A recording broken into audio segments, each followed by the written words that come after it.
تاریخ کی درستگی اچھا کلام ہے. پھانسی دینے کے بعد پھانسی چڑھا دینے کے بعد آپ اس وقت جو ہیں، آپ ابھی جاؤ بازار میں، نوجوان نسل سے پوچھو ذوالفقار علی بھٹو کون تھا، آپ کو 10% 40 سال سے کم عمر کے لوگ جو ہیں نہیں بتا پائیں گے کہ at what point in history he emerged what he did for Pakistan, اور ان کے اوپر کیسا مقدمہ بنا تھا اور کیسا نہیں. اب مجھے آپ کیا جو اس طرح وہ بتا رہا ہے، آپ کی باڈی لینگویج مجھے بتا رہی ہے کہ آپ مجھے کہنے والے ہیں کہ تسی مامے لگ دے ہو نصرت صاحب. بلاول بھٹو زرداری جو وہاں پہ گئے انہوں نے اطمینان کا اظہار کیا ہے. اطمینان کا نہیں، جب وہ باہر نکلے وہ جذباتی تھے. نہیں، یہ ان کے الفاظ تھے کہ یہ ایک تاریخی فیصلہ ہے. نہ صرف یہ جذباتی تھے بلکہ جیسے ہی جناب جج صاحب جو ہیں وہ اعتراف کر رہے تھے کہ وہ ایک فیئر ٹرائل نہیں تھا تو ان کی آنکھوں سے برجستہ فطری طور پر مسلسل آنسو بہ رہے تھے. یہ بھی میں نے بہتے ہوئے دیکھے ہیں. لیکن مسئلہ یہ ہے کہ میں تھوڑا سا بلاول بھٹو زرداری صاحب کو جانتا ہوں. وہ بنیادی طور پر ایک نیک تینت انسان ہے. اچھا، ان کے ہاں یہ پرابلم ہے کہ جی جیسے بھٹو صاحب خود کہتے تھے کہ میں تاریخ کے آگے شرمندہ نہیں ہونا چاہتا.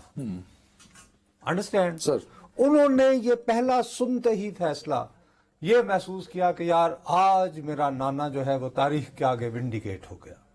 تو یہ ہوا نا، فیکٹ ہو گیا نا. لیکن میں ذوالفقار علی بھٹو اور ان کے خانمادہ نہیں ہوں نا، میں ایک عام شہری ہوں. عام شہری کے لیے بھی یہ میں عام شہری کی حیثیت سے میرے ذہن میں یہ سوال آئے گا کہ بھائی یہ تو پھر بھی کم از کم یہ اعتراف کروانے کے قابل ہو گئے کورٹ سے کہ جی زیادتی ہوئی تھی. لیکن بھائی یہ کسی نے زیادتی کی نا، آسمان سے بجلی تو نہیں اتری تھی، وہ فیصلہ کرنے والے انسان تھے.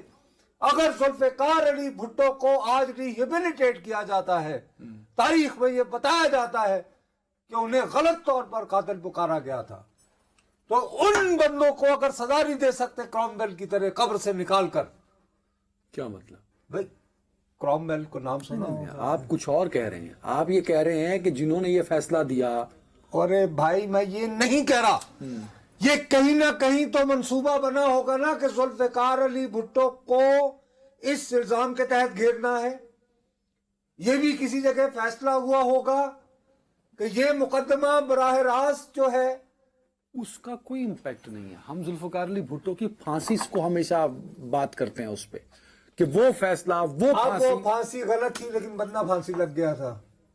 یہ ہمیں معلوم نہیں کہ انہیں پھانسی کے مرحلے تک لے جانے والے لوگ کون تھے، انہیں تاریخ میں نیم اور شیم کیوں نہیں کیا جا رہا.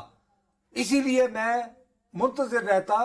شکر ہے خدا کا کہ اس کے بعد بلاول بھٹو زرداری نے یہ کہا کہ بہرحال اب بھی میں تفصیلی، یہ ان کا فوری ری ایکشن تھا جو آنسو بہے اور وہ جو جذباتی ہو کے انہوں نے کہا جی تاریخ درست کی طرف. But I am holding it as a citizen of Pakistan. میرا حق ہے، میں جاننا چاہتا ہوں کہ کب کوئی ایک زیادتی ہوئی اس میں. صاحب جب بھی ہوتا ہے آپ کا پہلا ٹرائل جو ہوتا ہے، آپ وکیل ہیں ماشاءاللہ، مجھے وہ لہراتے رہتے ہیں، وہ ہے session court, trial court, lower court سے. مولوی مشتاق صاحب نے ایک پہلا ہی اپیل جو ہے وہ ڈینائی کر کے براہ راست سماعت شروع کر دی. ٹو نارملی اٹس پولیس جو قتل کو فالو کرتی ہے. پھر کون مدعی ہو رہا ہے؟ ایف آئی اے.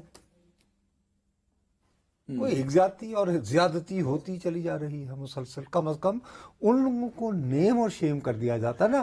ایک شخص کو آپ نے تاریخ میں ریہیبلیٹیٹ کر دیا، اس کو ونڈیکیٹ کر دیا. آپ کہہ رہے ہیں کہ وجوہات نہیں، وہ کردار بھی. وہ کردار تو ہوں گے نا جنہوں نے یہ پلان کیا. عدنان حیدر اور نصرت جاوید، اس سے کچھ نہیں ہونا.